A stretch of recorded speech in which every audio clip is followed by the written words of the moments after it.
Okay, back here in the garage. It's Saturday morning, early.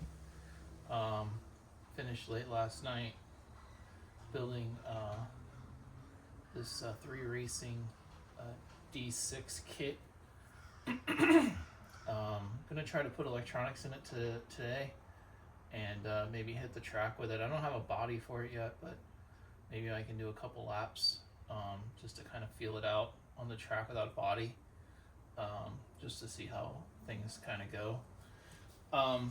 So this is a little bit of a different car for me. It's got active tow, which is going to be, I haven't had a car yet that has had that, so that'll be interesting.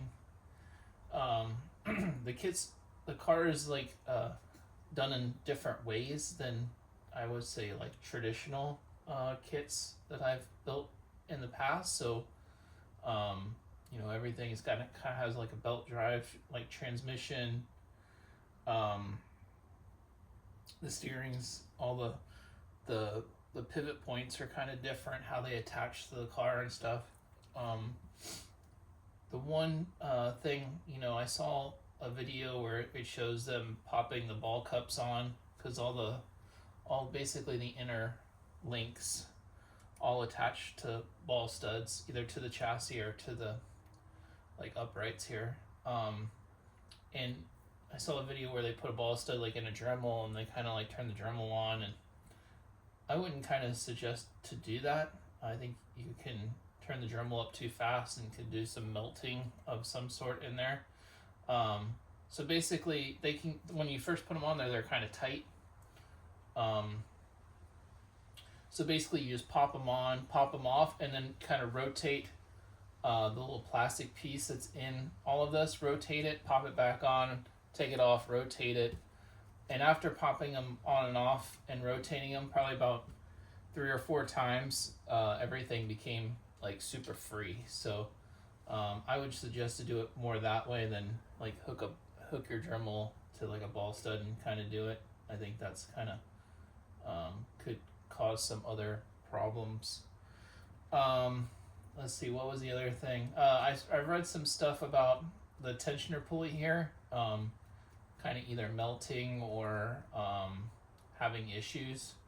So I think just from what I can see is that in the manual it tells you to put the notches for the diff straight down, which kind of puts the diff in the center. So the more notches you go to the back, the further forward the diff goes.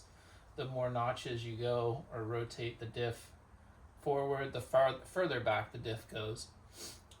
So I think in the manual it shows you to put those notches straight down, which makes the belt pretty tight because it's new.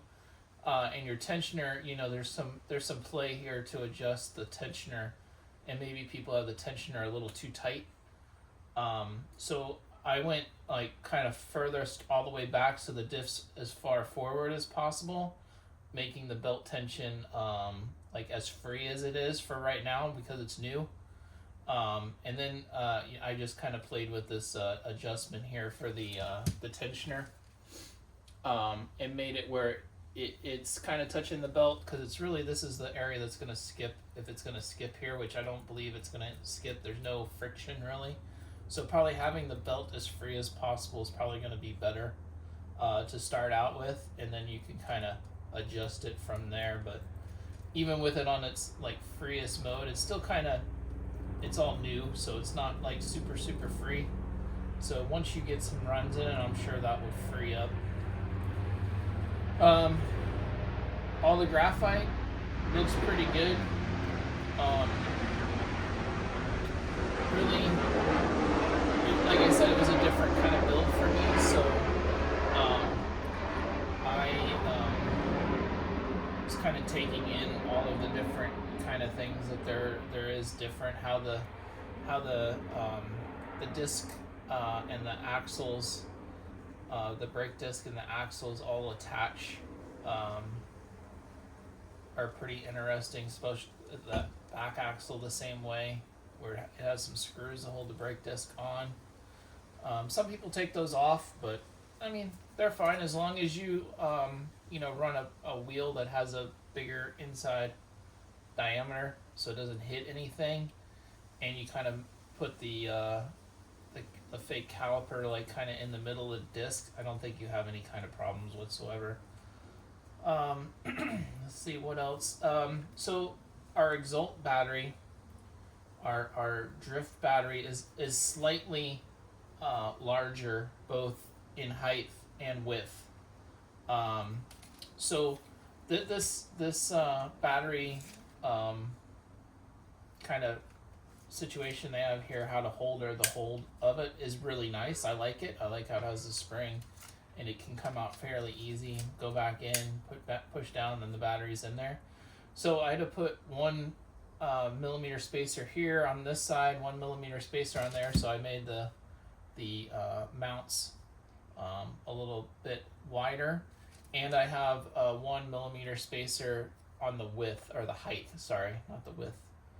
So it's raising it up. So the battery, I mean, some batteries are going to be different sizes than others. So put this right in the right spec for this battery, which I use this battery all the time in all my cars. So I wanted to make sure that it fit in there good. Like I said, active toe, I think there's maybe a little bit too much. I might take, they have a spacer here, so this is kind of on an angle. I'll probably maybe flatten that out a little bit, maybe make it a little bit less of the active toe. It comes with a magnetic body post, which is kind of cool. Shocks, I didn't soak the O-rings in shock oil before doing them. I would probably do that next time. Let those O-rings swell up a little bit from having oil on them, and go from there. The diff kind of like leaked a little bit on me, but I mean that's going to be kind of normal, I think.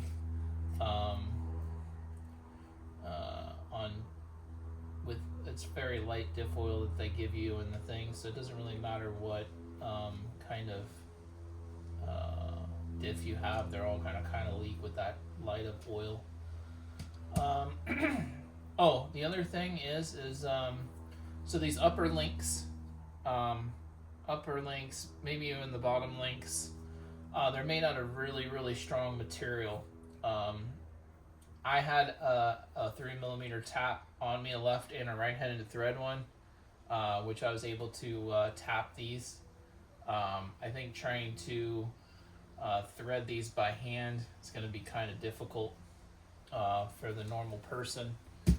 So I used a tap on both right and left-handed threads. That kind of helped out. The other thing is the kit comes with a lot of like other little tools. You have like a little tool to hold the ball cups, but it didn't come with a turnbuckle wrench. So if you don't have a 3 millimeter turnbuckle wrench, you'll have to get one from somewhere. I had to order one just to be able to kind of adjust the turnbuckles. I didn't have one that small.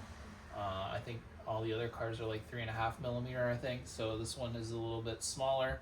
I kind of like it because it's such a smaller diameter. It kind of makes them look a little bit more sleek. But just keep that in mind. We're going to try these tires out too. If I can get some electronics, gyro, and a receiver in there today, we'll go hit up the track and see how things are going. But overall, I think really good build. Just like every other kit, there's little things like the things I talked about. But overall, pretty dope kind of build.